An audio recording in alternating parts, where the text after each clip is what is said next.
미국 중서부에 있는 어느 한 마을의 사냥꾼 협회 출신이라는 한 남성이 위풍당당한 모습으로 누군가를 향해 비아냥대듯 쏘아붙이고 있는 모습이 보입니다. 그 모습을 그저 미소를 띄운 채 가만히 바라만 보고 있던 한국인이 있었고, 결국 그 둘은 본의 아니게 무언의 경쟁이 시작되기 시작하는데요. 과연 이들에게 무슨 일이 있던 걸까요? 안녕하세요. 저는 제이크 밀러라고 합니다. 미국 중서부의 작은 마을에서 자란 시골 토박이죠.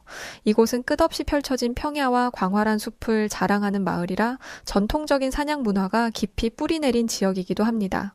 사냥은 이 지역 사람들에게 단순한 취미가 아닙니다. 사냥은 예술이에요. 이렇게 말하면 너무 유난이다 싶으실까요? 하지만 정말입니다. 사냥은 우리의 삶이고 세대를 이어 축적된 기술이죠. 저 역시 어려서부터 아버지에게 사냥을 배웠고 제법 실력 있는 사냥꾼으로 자라났다고 자부하고 있어요. 저도 나름 우리 마을에서는 꽤나 잘 나가는 사냥꾼이라고 할 수 있죠. 하지만 사실 요즘 시대의 사냥꾼이라는 것은 직업이라고 할 수는 없는 부분이긴 합니다. 저도 사냥으로 진짜 밀렵 생활을 하며 먹고 살 수는 없으니까 직업을 가져야만 했죠. 영화 속 멋진 활자비처럼 숲을 누비며 살면 좋았겠지만 말이에요. 사실 현실의 저는 마을에 그저 그런 패스트푸드점에서 일하며 생활비를 벌고 있습니다. 네, 맞아요. 이곳에서 일하는 건 그다지 자랑스러운 일이라고 하긴 어렵겠죠. 하지만 어쩔 수 없는 선택이었습니다.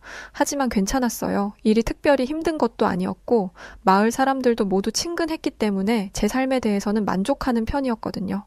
유일한 삶의 낙이라면 가끔 제가 일하는 가게에 찾아오는 사냥꾼 협회 동료들과 사냥 이야기를 나누며 프렌치 프라이를 나눠 먹고는 할 때가 작은 즐거움이었답니다. 그러던 어느 날 가게에 새로운 직원이 들어왔습니다. 저는 처음엔 제 눈을 의심했어요. 웬 처음 보는 아시아인이었거든요. 저희 마을은 워낙에 작은 마을이었고 새롭게 이주해오는 사람이 잘 없었기 때문에 이렇게 아시아인이 이주해오는 일은 정말 드문 일이었어요. 그는 조회 시간에 들어서선 자신만만하게 자기 소개를 시작했습니다. 이름은 노아박이었고 한국인이라고 했죠. 네, 지금 제 말투에서도 아시겠지만 처음 그를 봤을 때 저는 솔직히 그가 마음에 들지 않았습니다. 왜 그런 감정을 느꼈는지 설명하긴 어렵지만 아마도 그가 아시아인이었기 때문이었던 것 같아요. 작은 시골 마을에서 외지인을 만나는 것도 흔한 일이 아니었는데 잘 알지도 못하는 아시아인까지 들어와 나와 같은 일을 한다는 사실 자체가 불쾌하게 느껴졌습니다. 지금은 이렇게 생각하지 않지만 솔직히 그때는 내 수준이 떨어지는 것 같다는 생각을 하기도 했어요. 하지만 괜찮았습니다. 왜냐면 전 그가 금방 떨어져 나가서 이 마을을 떠날 거라고 생각했거든요. 작은 마을의 사람들은 경계심이 많은 법이죠. 저는 저뿐만 아니라 다른 사람들도 그를 달가워하지 않을 거라고 확신했어요. 그러니 자연스럽게 사람들이 그를 쫓아내주리라고 생각했죠. 실제로도 그는 조용히 자신의 자리를 찾아선 아무와도 어울리지 않고 소리 없이 일만 하다 가는 것 같았어요. 그런데 사실 이건 저의 착각이었던 것 같습니다. 어느 순간 제가 며칠의 휴가를 다녀오고 나서 보니 그가 예상보다 빠르게 일에 적응해 나가는 것은 물론 이미 손님들과도 잘 어울리고 직원들 사이에서도 자리를 잡은 듯한 모습을 볼 수 있었거든요. 알고 보니 제가 없는 동안에 그 빈 자리마저도 전혀 티가 나지 않게끔 그가 제 역할까지 완벽하게 해내고 있었다고 하더군요. 뭐야, 그럼 내가 없어도 되는 거야? 하는 생각에 괜시리 민망해진 저는 그가 한결 더 마음에 안 들기 시작했습니다. 그때부터였던 것 같아요. 그의 존재는 점점 저를 불편하게 만들고 있었습니다. 가게에서 일을 하는 동안에도 마을 사람들과 어울리는 그의 모습이 눈에 밟혀왔어요. 저는 그를 무시하려고 했지만 어느 순간 그가 저보다 더 주목받고 있다는 느낌이 들기 시작했죠. 저는 결국 그 한국인이 대화에 끼어들지 못하게 하기 위해 사냥 이야기를 꺼내기 시작했어요. 제가 그와 다르게 마을 사람들과 딱 하나, 우리끼리만 공유하는 게 있다면 그건 바로 사냥에 대한 이야기였으니까요. 저는 한국인인 노아가 조금이라도 주목받는다 싶으면 얼른 사냥 이야기를 꺼내며 그의 입을 다물게 하기를 반복했습니다. 그렇지 않으면 그는 농담도 너무 잘해서 사람들이 그가 말을 할 때마다 이미 깔깔거리고 있는 꼴이 너무 보기 싫었거든요. 그렇게 몇 달이 흘렀습니다. 저는 노아와 많이 어울리지 않았고 가게에선 유일하게 제일 사이가 안 친한 사람으로 남게 되었어요. 노아는 남들과 똑같이 간간히 제게도 말을 걸어왔지만 사실 제가 노아를 무시했거든요. 괜시리 그에게 제 친구들을 빼앗기는 것 같아 얄미운 마음도 들었어요. 그렇게 어색한 분위기가 계속되어 가던 어느 날 노아가 갑자기 폭탄 발언을 던지며 모든 상황을 완전히 뒤바꿔 놓게 되었습니다. 바로 그가 우리 마을 사냥꾼 협회에 가입 신청을 넣었다는 거예요. 저는 화들짝 놀래선 그에게 화를 내며 물었어요. 무슨 소리야? 노아, 너 사냥 라이센스는 있는 거야? 네가 이 마을에 온 지 얼마나 됐다고? 최소 6개월은 지나야 거주자 인정을 받을 수 있는데 어떻게 네가 협회에 가입 신청을 해? 그리고 총은 잡을 줄은 알고 하는 거야? 라고 말했죠. 그런데 노아가 당황한 듯한 얼굴을 하며 말하더군요. 자기가 여기 온 지가 벌써 6개월이 넘었다고 말이죠. 저는 손가락을 꼽아 그가 언제쯤 왔는지를 떠올리려 애를 썼어요. 네, 그러고 보니 정말 6개월이 넘었더군요. 노아는 제게 다가와 제 어깨를 두드리며 제가 사냥 이야기를 하도 많이 해서 자기도 정말 사냥이 해보고 싶었다고 말하더군요. 이참에 가까워지는 계기가 되면 좋겠다면서 말이죠. 저는 어이가 없어 웃음도 안 나왔어요. 너까짓게 지금 나랑 사냥을 같이 한다고? 화가 났지만 그런 말을 입 밖으로 낼 순 없었기 때문에 우선 알겠다고 했죠. 사실은 내심 그런 생각도 했습니다. 그래, 사냥의 사자도 모르는 놈이 사냥터에서 내가 짓밟아줄게. 그런 생각이요. 아마도 몇 번 사냥을 나가보고 나면 당장에 그만두겠다며 도망쳐버릴 것이 뻔했습니다. 사냥이 그렇게 쉬운 일이 아니거든요. 제가 누누이 말하지만 사냥은 단순한 취미가 아니라 오랜 시간에 걸쳐 배워야 하는 기술이고 경험이 쌓여야만 제대로 할 수 있는 일이랍니다. 그런데 사냥에 대해 전혀 경험이 없는 그가 어떻게 이 협회에 어울릴 수 있을까 싶었죠. 노아는 아무런 준비도 배경도 없는 사람이 확실했습니다. 저는 제게 사냥을 알려주신 아버지의 명예를 걸고 이번 사냥 시즌에 한국인 노아의 코를 납작하게 해주리라 다짐했어요. 총소리에 기겁하고 놀랄 노아를 생각하니 벌써부터 고소하더군요. 그리고 기다리던 사냥 시즌이 왔습니다. 저는 준비를 마치고 근엄한 모습으로 사냥터에 나갔어요. 저와 함께하는 동료들도 다들 즐거운 표정으로 자리해 있었죠. 그 안에는 노아도 있었습니다. 저는 노아의 긴장한 얼굴을 보기 위해 슬쩍 그를 보았어요. 그런데 웬걸 그의 표정은 몹시도 평온하더군요. 정말 무서운 줄 모르는구나 싶었죠. 어쩌면 속으로는 벌벌 떨고 있을지도 모른다고 생각했어요. 사냥은 게임과는 전혀 다르거든요. 여러분도 사냥을 해보셔야 아시겠지만 사냥이란 그저 총을 쏘는 단순한 일이 아니랍니다. 모든 감각을 집중시켜야 하고 목표물이 눈에 들어오기까지 조용히 기다리는 인내심, 그리고 마지막 순간 정확하게 총을 쏘는 기술이 필요하죠. 한순간의 실수라도 사냥감을 놓치게 되면 그날의 사냥은 끝입니다. 저는 노아가 이런 복잡한 사냥의 세계를 전혀 알지 못할 거라 믿어 의심치 않았죠. 그리고 보란듯이 먼저 총을 겨누며 사냥을 하기 시작했습니다. 한 발 한 발 경쾌한 총소리가 울려 퍼지고 저와 동료들은 힘을 합쳐 사냥을 즐기기 시작했어요. 몹시 위험할 수도 있는 취미이기도 했기 때문에 모두가 긴장감을 놓치지 않고 한 마음으로 호흡을 맞춰서 하는 게 중요했죠. 그런데 그 순간 아차 하는 찰나 옆자리에 있던 동료가 사냥감을 놓치고 말았습니다. 제가 지원 사격을 해보려 했지만 이미 너무 빠르게 사냥감이 도망치고 있었어요. 너무 순식간이라 이건 사냥터에서 오랜 시간 잔뼈가 굵은 베테랑들도 잡기 힘들어 보였죠. 저와 동료는 아쉽다며 다른 사냥감을 찾으려 생각하고 돌아서던 그때 갑자기 뒤에서 탕 하는 소리가 울려 퍼졌습니다. 모두가 깜짝 놀라 뒤를 돌아보았고 그 자리엔 저희가 잡기 힘들 거다라고 생각했던 사냥감이 땅에 총을 맞고는 툭 하고 쓰러져 있었습니다. 당황했던 저희는 놀라서 총소리의 주인공을 찾아보고는 믿을 수 없어 입을 다물지 못했었어요. 왜냐하면 그 총소리의 주인공은 바로 노아였기 때문이었죠. 오랜 시간 사냥터에서 몸을 담궜던 저희도 포기한 걸 한 방에 쓰러뜨렸으니까요. 저는 너무 어이가 없어서 말없이 노아를 바라볼 수밖에 없었습니다. 아니 갑자기 이게 어떻게 가능한 일이지? 하는 생각이 들었어요. 노아가 뭔가 반칙을 쓴 게 아닐까? 어떻게 저걸 맞출 수가 있어? 하는 말만 연신 되풀이할 뿐이었죠. 하지만 곧이어 저의 의심은 당혹스러움으로 바뀌기 시작했습니다. 한국인 노아가 총을 겨누는 모습을 직접 눈으로 보니 더 이상 의심을 할 수가 없었거든요. 노아는 사냥의 모든 과정에서 한치의 망설임도 없는 진정한 사냥꾼이었습니다.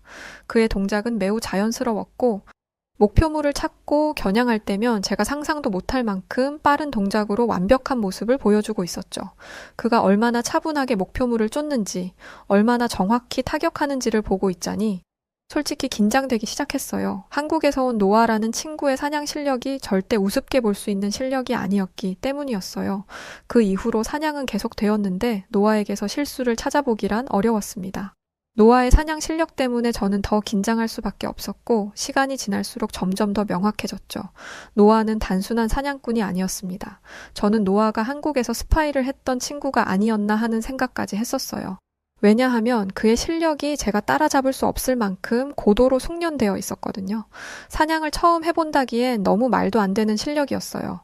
정확도, 침착함, 사냥감을 쫓는 집중력 모두가 말입니다.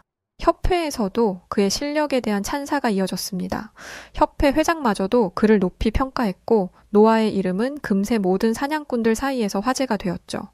그에 대한 칭찬이 쏟아질수록 저는 점점 더 초조해졌습니다. 사람들이 슬슬 저를 보며 제가 제 또래에선 제일 잘하는 줄 알았는데 노아가 와서 긴장되겠다는 듯이 장난을 치며 놀리곤 했거든요. 겉으론 사람 좋게 웃었지만 사실 그와 비교할 때마다 저의 자부심은 흔들렸고 마음속 깊은 곳에서 열등감이 피어오르는 것을 멈출 수 없었습니다. 결국 몇 번 반복된 사냥에서 그를 이길 수 없다는 것을 깨달을 수밖에 없었어요. 협회에서 오래 계셨던 한 회원분께서는 이런 말씀도 하시더라고요. 노아가 아무래도 한국인이라서 집중력과 정확성, 이런 부분에 타고난 DNA가 있는 것 같네. 왜 올림픽에서도 한국인들이 양궁이나 사격 부분 거의 세계 최고라고 손에 꼽히잖아. 아무래도 그 한국인 피를 무시 못하겠다. 인정하고 싶지 않았지만 그럴 수가 없었어요. 틀리지 않은 말이었거든요. 결국 몇 번 반복된 사냥에서 그를 이길 수 없다는 것을 깨닫자 저는 다른 방식으로 그에게 우위를 점하겠다고 마음을 먹게 되었습니다. 우리는 현대인이잖아요. 사냥터가 아닌 일터에서 이겨보겠다는 것이었죠. 패스트푸드점에서 일하는 동안 저는 그에게 트집을 잡기로 마음먹었습니다. 그래서 저는 매일같이 그의 실수를 찾기 위해 애썼어요.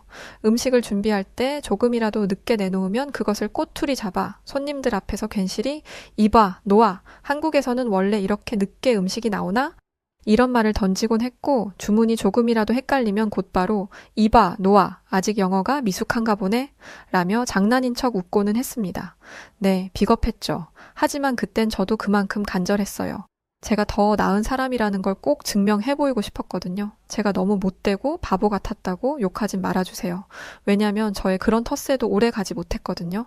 노아는 경력이 짧았지만 저보다도 훨씬 실수하는 일이 적었고 심지어는 주방과 홀을 오가면서 요리부터 서빙까지 못하는 일이 없었어요. 카운터의 기기가 고장나면 어느샌가 나타나선 순식간에 고쳐버리기도 했죠. 게다가 그 미묘한 센스라는 게 엄청나게 발달해 있어서는 요리를 내갈 때 작은 디테일도 놓치지 않아 손님들도 모두 그를 너무나 좋아했어요. 말하지 않아도 마음을 읽는 서버라는 이야기까지 나오곤 했죠. 저는 더 이상 노아를 놀릴 수 없었어요. 그래서 어떻게든 노아의 실수를 찾으려고 혈안이 되어 있었는데 노아가 어느 날 제게 그러더군요. 손님들 앞에서는 그렇게 아직 영어가 미숙한가 보지? 원래 이렇게 늦게 나오나 보지? 이런 말을 하지 말아달라고 말이에요. 그게 단순히 우리 사이의 문제가 아니라 이 가게의 이미지를 해칠 수 있는 일이니 주의해달라고 제게 당부하더군요. 저는 노아에게 잘난 척하지 마 라고 말하고 싶었지만 아무 말도 할 수 없었습니다. 틀린 말이 아니었으니까요. 그래서 그냥 꿍한 얼굴로 알았다고 할 뿐이었어요. 이제 저는 있는 대로 약이 올라있는 상태였습니다. 사냥터에서도 일터에서도 노아를 이길 수 없었으니 도대체 이 자식이 못하는 게 뭐지? 라는 생각에만 빠져 있었죠. 결국 저는 노아를 따로 불러내 같이 술을 한 잔 기울이며 녀석에 대해 캐보기 시작했어요. 그러던 중 정말 의외의 이야기를 듣게 되었는데요. 노아가 말하기를 자기는 절대로 수영은 안 한다는 겁니다. 아니, 그 잘난 노아 박이 그깟 물을 무서워한다고요? 저는 속으로 웃음이 터져 나오는 것을 꾹 참고는 고개를 끄덕이며 알겠다고 했습니다. 그리고 바로 다음 사냥 시즌, 저는 그 기회를 놓치지 않았어요. 바로 물가에서 사냥을 하자고 제안했던 것이었어요.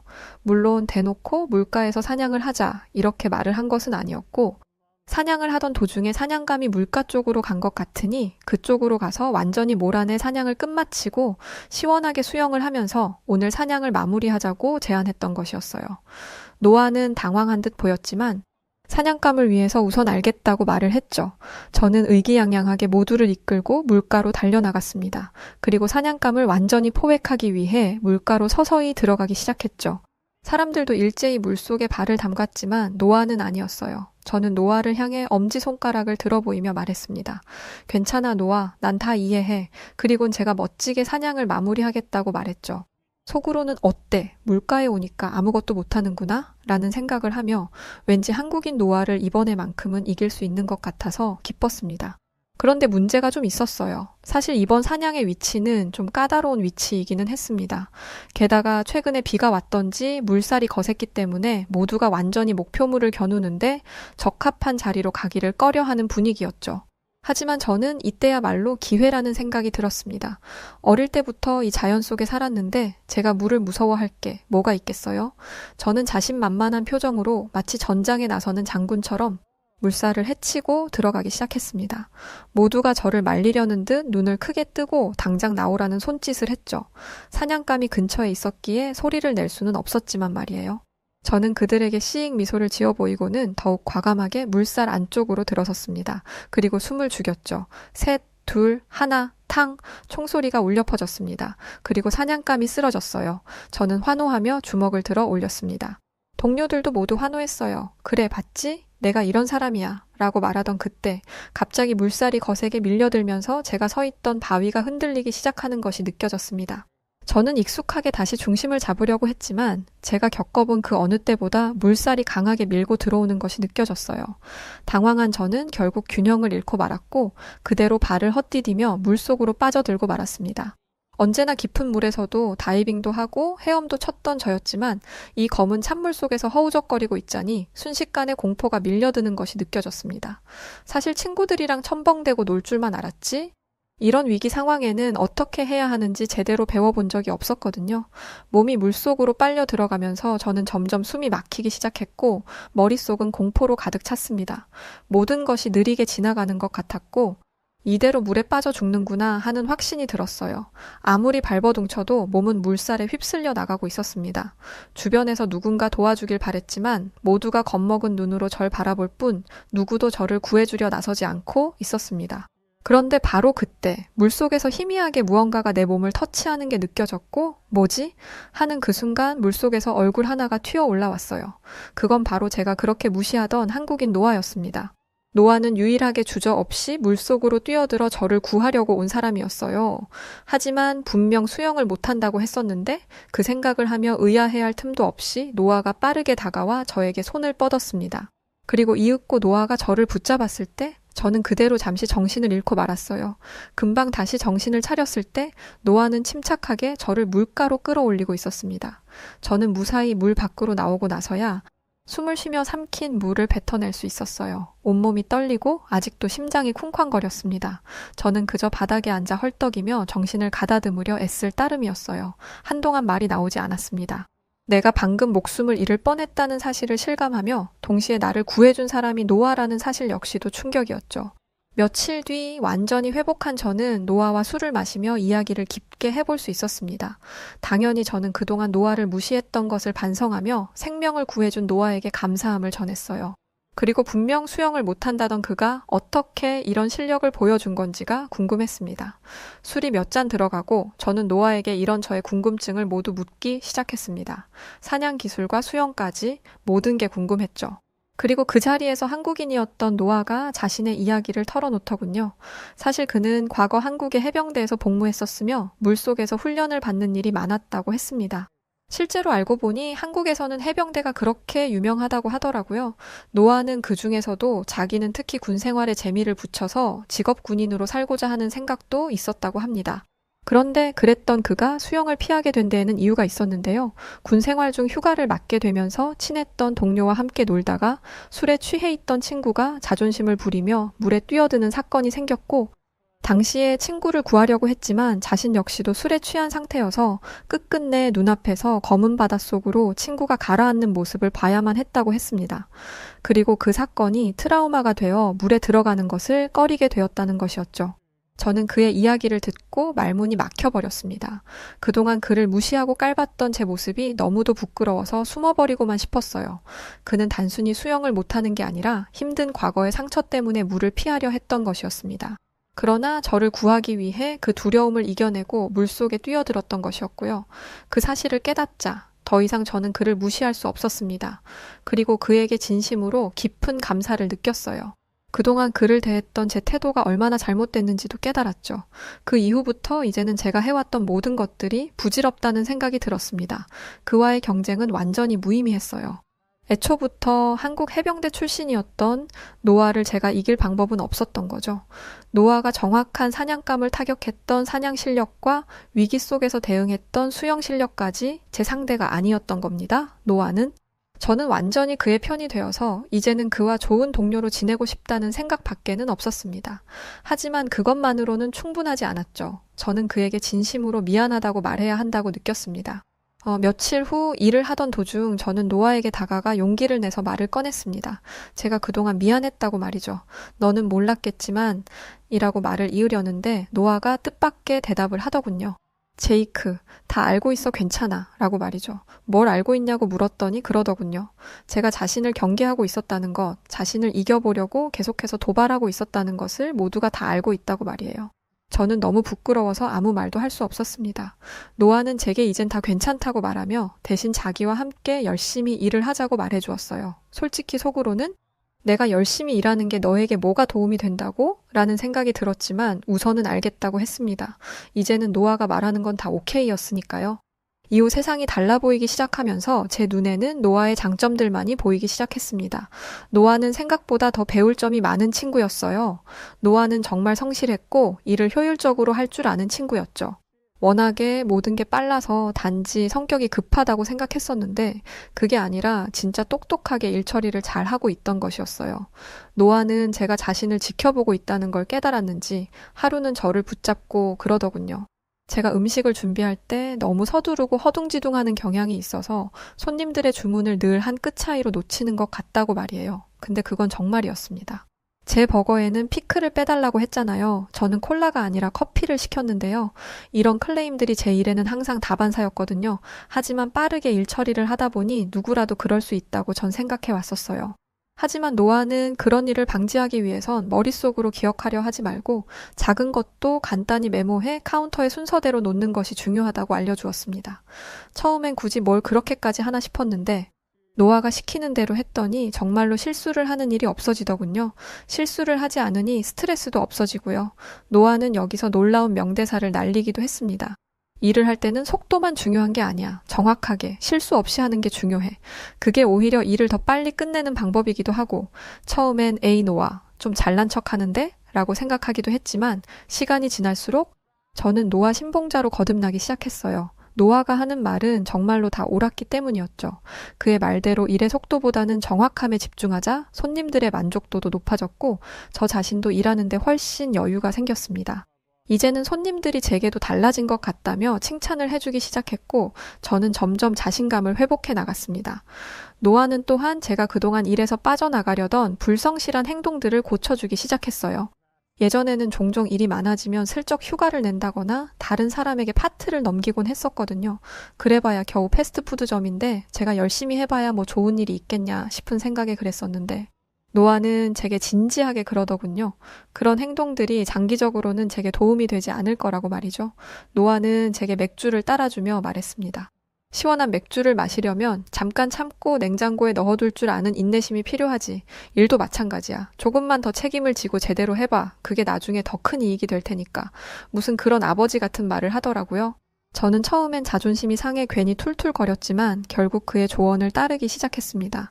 그 결과는 놀라웠죠. 비록 패스트푸드점이었지만 저의 평판은 점점 좋아졌어요. 저는 이제 더 나은 사람이 되어가고 있다는 생각이 들었습니다. 그렇게 몇 달의 시간이 흐르고 우리 사이의 관계는 완전히 달라져 있었습니다. 저는 노아를 이제 형제처럼 느끼고 있었어요. 노아가 저에게 진지하게 고쳐주었던 모든 것들은 한국인들의 기본적인 일하는 센스와 행동들이었고 한국이라는 나라가 왜 그 어려운 시기에 거의 유례 없이 가장 빠르게 성장할 수 있었는지 전 느낄 수 있었어요. 노아는 제게 형과도 같은 존재였죠. 말 그대로 제 목숨을 구해준 사람이자 제게 많은 걸 알려준 사람이었으니까요. 저는 이제 노아에 대해 모든 것을 안다고 생각했습니다. 사실 아직도 제가 놀랄 일이 남아있었다는 사실을 이때만 해도 알지 못했던 거죠. 노아의 진정한 정체를 깨달은 것은 제게 승진 이야기가 나왔을 때였습니다. 제가 많은 변화를 보여준 끝에 사장님으로부터 승진을 제안을 받게 되었거든요. 고작 패스트푸드점이라고 생각했었는데 이제는 더 중요한 자리에서 일할 수 있는 기회가 생긴 것이었어요. 저는 전혀 예상치 못한 제안에 깜짝 놀라고 말았습니다. 하지만 더 큰 충격은 그 다음에 이어진 이야기였어요. 제이크, 사실 너에게 도움이 된 사람이 있었어. 너도 알고 있을 거야. 노아박 말이야. 그가 사실 본사에서 보낸 언더커버 감독자라는 거 너도 알고 있지? 저는 그 말을 듣고 잠시 말을 잃었습니다. 언더커버 감독자라고? 내 동료가 아니라 나를 평가하고 지도하기 위해 본사에서 파견된 사람이었다니 처음엔 그 사실이 믿기지 않았습니다. 그제서야 머릿속에 과거의 노아가 했던 말들이 떠오르더군요. 가게의 이미지가 망가질 수 있으니 언행을 주의하라고 했던 말이라든지 어떻게 해야 일을 잘 할 수 있는지 노하우를 알려주던 모습이라든지 말이죠. 그게 다 슈퍼바이저의 역할이었던 것이었습니다. 저는 그 길로 노아를 찾아가 따져 물었습니다. 도대체 제게 이런 사실을 왜 숨겼느냐고 말이죠. 나는 너를 형제로 생각했는데 너는 나를 우습게 보고 있었느냐고 화를 내며 물었습니다. 지금에야 와서 드는 생각이지만 사실은 제가 이젠 노아를 정말 너무 좋아해서 제가 모르는 노아의 또 다른 면모가 있었다는 사실이 너무 슬펐던 것 같아요. 그런데 사실 노아는 그 정도로 대단한 친구였음에는 부정할 수 없었어요. 이 정도 실력과 우수함을 가진 친구가 이런 곳의 패스트푸드점 직원이라면 그 또한 말이 안 되는 상황이기는 했습니다. 노아는 제 어깨에 손을 올리고는 그러더군요. 제이크, 너는 나의 가장 소중한 친구야. 숨긴 것은 본사의 방침 때문이라 말하지 못했었고 그 부분 정말 미안해. 하지만 나는 널 진심으로 내 형제라고 생각하고 있어. 노아는 왜 내가 속상해하는지 알겠는 표정으로 저를 위로해 주었습니다. 저는 사실 한국이라는 나라에 대해 깊게 알지 못합니다. 한국인들을 만나본 거라곤 제 친구 노아가 다예요. 하지만 분명히 전 느낄 수 있었습니다. 왜 TV나 언론 매체에서 세계 최강국이라는 거대한 우리 미국이 유독 한국에게 큰 소리 치지 못했는지, 왜 세계 모든 사람들이 그 작은 한국이라는 나라의 사람들을 최고라며 엄지를 치켜 올렸는지 말이죠. 저는 노아 덕분에 완전히 다른 사람이 되었습니다. 직급도 올랐고 수익도 늘었으며 마을에서도 능력자라고 칭송받는 사람이 되었어요. 제 친구 한국인 노아는 지금 이곳에 없습니다. 본사로 돌아갔죠. 하지만 저희 지점 매출이 상승하면서 포상휴가를 받게 되었고 이를 알았던 노아에게서 한국을 여행시켜준다는 연락을 받았어요. 그래서 얼마 뒤면 저는 한국으로 향하게 됩니다. 벌써부터 설레고 있어요. 한국에는 노아와 같은 사람들이 수두룩 천지일 텐데 과연 어떤 나라일지 기대가 되고 한국에 가서도 노아와 멋진 경험들을 하고 오겠습니다. 저의 이야기를 들어주셔서 고맙습니다. 네, 오늘 사연 여기까지입니다. 제이크 씨가 노아 씨를 만나 자신의 약점을 극복해 나가는 그 과정이 매우 인상 깊었네요. 앞으로도 노아 씨와 끝없는 우정이어 가시라고 여우튜브가 응원하겠습니다. 자, 그럼 오늘 사연 어떠셨나요? 사연이 좋으셨다면 구독과 좋아요 부탁드리고요. 다음에도 더 흥미롭고 감동적인 사연으로 찾아뵙겠습니다. 저는 여우튜브 송은지였고요. 영상 끝까지 시청해주셔서 고맙습니다. 그리고 우리 구독자 여러분들 항상 감사드리고 늘 사랑합니다. 당신만의 유튜브